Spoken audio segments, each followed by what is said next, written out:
আসসালামু আলাইকুম। Winners academy presence ঘরে বসে স্পোকেন ইংলিশ শেখার এই লেসনে আপনাদের স্বাগত। সাথে আছি আমি আব্দুল হান্নান রাজন। আজকে আমি কথা বলবো প্রেজেন্ট কন্টিনিউয়াস নিয়ে। আমরা সবাই কিন্তু জানি যে কন্টিনিউয়াস মানে হচ্ছে চলমান। কন্টিনিউয়াস মানে কি? চলমান। এই সেন্সটা কি? এই যে দেখেন, আপনি আমার ভিডিওটা দেখছেন, আমি কথা বলছি, হ্যাঁ। কন্টিনিউয়াস মানে চলমান। এইভাবে প্র্যাকটিস করবেন যদি আপনি খুব সহজে ইংরেজিতে কথা বলতে চান, এবং এই সেন্সটা সবচেয়ে বেশি জরুরি কথা বলার জন্য। যেমন দেখেন, রাইট মানে লেখা, লিখছি, রাইটিং। আমি আবারও বলছি, যারা এখনো ভালো মতো বুঝতে পারেননি খুব মনোযোগ দিয়ে শোনেন। কন্টিনিউয়াস মানে চলমান। চলমান হলে ভার্বের সাথে আইএনজি, তার মানে ভার্বের সাথে ইং সাউন্ড যোগ করতে হবে। যেমন রাইট মানে লেখা, লিখছি কি হবে? রাইটিং। ওকে। কুক মানে রান্না করা, রান্না করছি, কুকিং। ওকে। গো মানে যাওয়া, যাচ্ছে কি হবে বলেন? গোয়িং। থিঙ্ক মানে চিন্তা করা, চিন্তা করছি কি হবে? থিঙ্কিং। ওকে। ইট মানে হচ্ছে খাওয়া, খাচ্ছি কি হবে? Eating.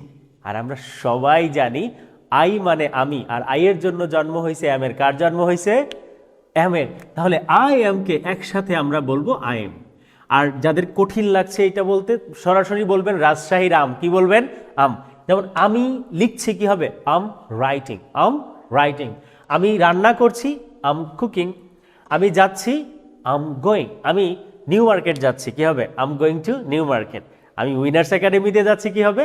Um going to winners academy. আমি চিন্তা করছি, কি হবে? আম থিঙ্কিং। দ্রুত আমার সাথে সাথে কিন্তু বলতে হবে। আপনি শুধু মনোযোগ দিয়ে শুনবেন হবে না, কারণ স্পোকেন ভাষা হচ্ছে মুখে। সাঁতার শিখতে চাইলে আপনি যদি খালি বই পড়েন, পড়ে পড়ে কিন্তু সাঁতার শিখতে পারবেন না। কোথায় যেতে হবে? পানিতে নামতে হবে। কোথায় নামতে হবে? পানিতে। সাঁতার যেমন পানিতে, ভাষা হচ্ছে মুখে। আমি যখন বাংলা বলছি, আপনারা দ্রুত ইংলিশ বলে ফেলবেন। ঠিক আছে? যেমন আমি ভাত খাচ্ছি, কি হবে? আম ইটিং রাইস। আমি চেষ্টা করছি, আম ট্রাইং। আমি রুমটা পরিষ্কার করছি, কি হবে? আম ক্লিনিং দ্য রুম। ওকে। আমি নিউ মার্কেট যাচ্ছি, কি হবে? আম গোয়িং টু নিউ মার্কেট। আমি রান্না করছি, আম কুকিং। একইভাবে আপনি সাবজেক্ট চেঞ্জ করে দিতে পারবেন। কি করতে পারবেন? চেঞ্জ করতে পারবেন। যেমন আপনি যদি তাবিজ ব্যবহার করেন, হি, শি, ইট, যে কোনো নাম, Meena, Raju, my father, my brother, Donald Trump, right? এদের পরে আপনি কি করবেন? ইজ ব্যবহার করবেন। কেন ইজ ব্যবহার করবেন? আমি বলেছিলাম হি, শি, ইট, মিস্টার এক্স এর একটা স্লোগান দেয়। স্লোগানটা হচ্ছে এস আমি তোমাকে চাই। তার মানে দেখেন, বিভার্বের যে অ্যামিজার আছে এর মধ্যে এস আছে হচ্ছে ইজের মধ্যে। বলেন he is, she is, it is, Meena is, Raju is. যদি বলি সে লিখছে, তাহলে কি হবে? He is writing. সে ভাত রান্না করছে, শি ইজ কুকিং। মিনা স্কুলে যাচ্ছে, Meena is going to school. আমার মা চেষ্টা করছে, my mother is trying. My mother is trying. Okay. আমার বাবা মেইলটা চেক করছে, কি হবে? My father is checking the mail. Okay. এবার যদি আমি এই সাবজেক্টগুলোকে যদি আরও চেঞ্জ করতে চাই, যেমন হচ্ছে উই মানে হচ্ছে আমরা, ইউ মানে হচ্ছে তুমি, তোমরা, আপনি, আপনারা, তুই, তোরা, অনেক কিছু হতে পারে। দে মানে হচ্ছে তারা। দে মানে কি? তারা। এদের পরে আপনি আর ব্যবহার করবেন। যেমন আমরা ক্রিকেট খেলছি, কি হবে? We are playing cricket. তারা অফিসে যাচ্ছে, কি হবে? They are going to office. আপনি ভিডিওটা দেখছেন, কি হবে?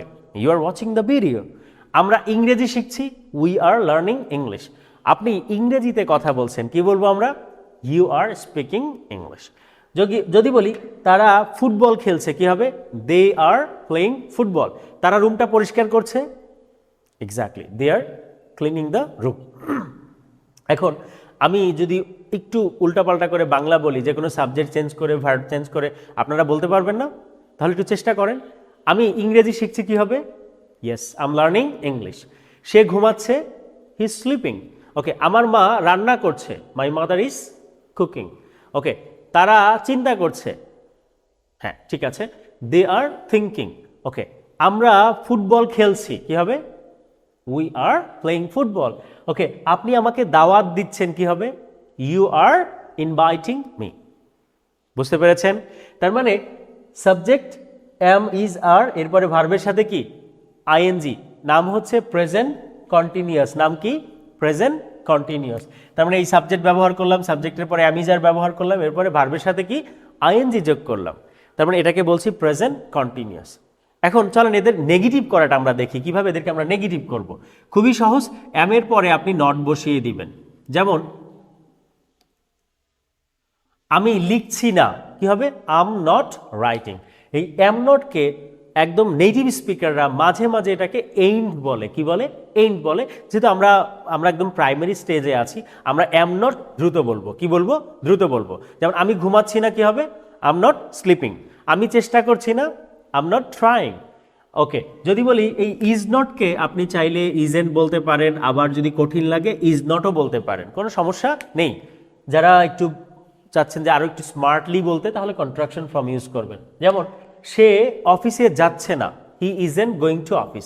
এখন ইজেন্ট বলতে যদি ইজ নটকে ইজেন্ট বলতে যদি আপনার সমস্যা হয়, আপনি বলেন he is not going to office, কোনো সমস্যা নেই। ওকে, মিনা আমাকে ডাকছে না, মিনা ইজেন্ট কলিং মি, অথবা বলতে পারেন Meena is not calling me.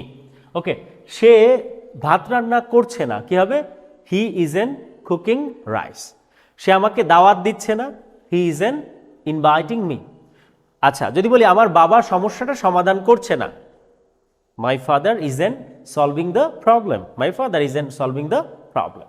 ওকে, যদি আমি এদেরকে নেগেটিভ করতে চাই, উই, ইউ, দে অথবা অ্যান্ড দ্বারা যুক্ত দুইটা নাম যদি হয়, এদেরকে নেগেটিভ করতে চাইলে আপনারা আর নটকে আর্নড বলতে পারবেন, কোনো সমস্যা নাই। আর যদি কঠিন হয় তাহলে আর নটই বলবেন। যেমন আমরা ক্রিকেট খেলছি না, we are not playing cricket. তারা ঘুমাচ্ছে না, দে আর নট স্লিপিং। ওকে, আপনি আমাকে ডিস্টার্ব করছেন না, you are not disturbing me. আপনি কিন্তু ইংরেজি চর্চা করছেন না, কি হবে? Yes, you are not practising English, you are not practising English. এই আপনি কিন্তু নিয়মিত উইনার্সে যাচ্ছেন না, তাহলে কি হবে? You are not going to winners regularly. তার মানে খেয়াল করে দেখুন, আপনি যদি নেগেটিভ করতে চান, এই যে বি ভার্ব বা অক্সিলারি ভার্ব এদের পরে নট বসিয়ে দিবেন। যেমন আমি শিখছি না, আম নট লার্নিং। সে চেষ্টা করছে না, হি ইজেন্ট ট্রাইং। আপনি মুভিটা দেখছেন না, you are not watching the movie. এ তো চলে গেল, আমরা এগুলোকে কি করলাম? সিম্পল করলাম, মানে পজিটিভ করলাম, নেগেটিভ করলাম। এখন আমরা এগুলোকে কন্টিনিউয়াস কিভাবে করব, তার আগে একটু বলে নেই। আপনি এই সেন্সগুলো যদি দেখেন, তাহলে কিন্তু আপনি কন্টিনিউয়াস সেন্সেই বলবেন। যেমন নাও, যেমন আমি এখন ইংরেজি শিখছি, কি হবে? আই এম লার্নিং ইংলিশ নাও, অথবা নাওটাকে আগে দেন। এখন আপনি আমার ভিডিওটা দেখছেন, কি বলবেন? I am watching your video now, I am watching your videos now, অথবা আই এম ওয়াচিং, আমি এখন ভাত খাচ্ছি, কি হবে? আই এম ইটিং রাইস নাও, অথবা right now I am eating rice, right now I am eating rice. আমি এখন বর্তমানে ঢাকায় বসবাস করছি, অথবা আমি বর্তমানে বাড্ডায় বসবাস করছি, কি বলবেন? I am living in Badda at present. তার মানে এই যে নাও, রাইট নাও, অ্যাট প্রেজেন্ট, ঠিক আছে? এই শব্দগুলো যদি পান, ওগুলোকে আপনি কন্টিনিউয়াস সেন্সে ব্যবহার করবেন। কোন সেন্সে ব্যবহার করবেন? কন্টিনিউয়াস সেন্সে। কিভাবে করবেন? সেন্সটা কি? কন্টিনিউয়াস। কন্টিনিউয়াস মানে চলমান, চলমান হলে ভার্বের সাথে কি? আইএনজি। আর যেহেতু প্রেজেন্ট কন্টিনিউয়াস, আপনি অবশ্যই অ্যাম, ইজ, আর এরপর ভার্বের সাথে আইএনজি ব্যবহার করে কথা বলবেন। যেমন আমি ঘুমাচ্ছি, আম স্লিপিং। আর এটাকে নেগেটিভ যদি করি, আমি ঘুমাচ্ছি না, আম নট স্লিপিং। সে চেষ্টা করছে, হি ইজ ট্রাইং। সে চেষ্টা করছে না, হি ইজেন্ট ট্রাইং। তারা ফুটবল খেলছে, দে আর প্লেইং ফুটবল। তারা ফুটবল খেলছে না, কি হবে? They are not playing football. বুঝতে পেরেছেন? এখন আমি এগুলোকে যদি প্রশ্ন করতে চাই, তাহলে কিভাবে করব? জাস্ট এই এম, আই এর সামনে এম কে দিয়ে দিব। যেমন আমি কি চেষ্টা করছি, তাহলে কি হবে? Am I trying, am I trying. আমি কি মুভি দেখছি, am I watching the movie. Okay, যদি তাবিজকে প্রশ্ন করতে চাই, সেক্ষেত্রে কিন্তু আমি ইজটাকে সামনে দিয়ে দিব। সে কি অফিসে যাচ্ছে? Is he going to office, is he going to office. Okay, Meena কি এখন ভাত রান্না করছে? Is Meena cooking rice now? Answer দেখেন, আপনি খুব সহজে দিতে পারবেন, yes Meena is cooking rice now. No হলে কি বলবেন? No, Meena isn't cooking rice now. আপনি যদি এই বক্সের সাবজেক্টগুলোকে প্রশ্ন করতে চান, আর দিয়ে প্রশ্ন করবেন, তুমি কি এখন চেষ্টা করছো? Are you trying, are you trying. তুমি কি লিখছো? Are you writing. আপনি কি ভিডিও দেখছেন, কি হবে? Are you watching the video. আচ্ছা, আপনি কি ফুটবল খেলছেন? Are you playing football. তুমি কি কান্না করছো? Are you crying. এখন কেউ যদি আপনাকে প্রশ্ন করে আর ইউ ক্রাইং, আপনি অ্যান্সার দিয়ে বলবেন, না ভাই আমি কান্না করছি না, কি বলবেন? No, I am not crying. তুমি কি উইনার্সে যাচ্ছ? কি বলবেন? Yes I am going to Winners. তুমি কি আমাকে ডাকছো? কি হবে? No I am not calling you. আর যদি ইয়েস দিয়ে বলতে চান, yes I am calling you. এখন আমি আপনাদেরকে প্রশ্ন করব, আপনি এক আঙ্গুল উঠালে ইয়েস দিয়ে বলবেন, দুই আঙ্গুল উঠালে নো দিয়ে বলবেন। পারবেন না? তাহলে দেখি আপনাদের প্রস্তুতি টেস্টটা হয়ে যাক। Okay, are you learning English? Yes I am learning English. Okay, are you going to New Market? No I am not going to New Market. Are you coming? Yes I am coming. Okay, are you checking the mail? No I am not checking the mail. তার মানে আপনার সাথে যে আছে সে যে কেউ হতে পারে, তার সাথে আপনি কি করবেন? পেয়ার প্র্যাকটিস করবেন, আর দিয়ে প্রশ্ন করবেন, বলবেন একটা ইয়েস দিয়ে দেন, একটা নো দিয়ে দেন। এভাবে কিন্তু আপনি আপনার ইংলিশটাকে ঝালিয়ে নিতে পারবেন এবং নেটিভদের মতো করে চেষ্টা করবেন কথা বলার। তাহলে তো এগুলোকে আমরা নেগেটিভ ইন্টারোগেটিভও করতে পারি। আইটা যে শুধুমাত্র ব্যতিক্রম, আমি কি চেষ্টা করছি না? Am I not trying? আমি কি মুভিটা দেখছি না? Am I not watching the movie? Okay, সে কি চেষ্টা করছে না? তাহলে কি হবে? Isn't he trying? মিনা কি স্কুলে যাচ্ছে না? Isn't Meena going to school? Okay, আপনি কি আমাকে ডাকছেন না? আর্নট, আর নটকে বলবো হচ্ছে আন্ট। আর নটকে কি বলবো? আন্ট। যেমন আন্টির টিটা ফেলে দেই, আন্ট ইউ কলিং মি? তুমি কি ঘুমাচ্ছ না? Aren't you sleeping? Aren't you sleeping? তুমি কি বিশ্রাম নিচ্ছ না? কি হবে? Aren't you taking rest?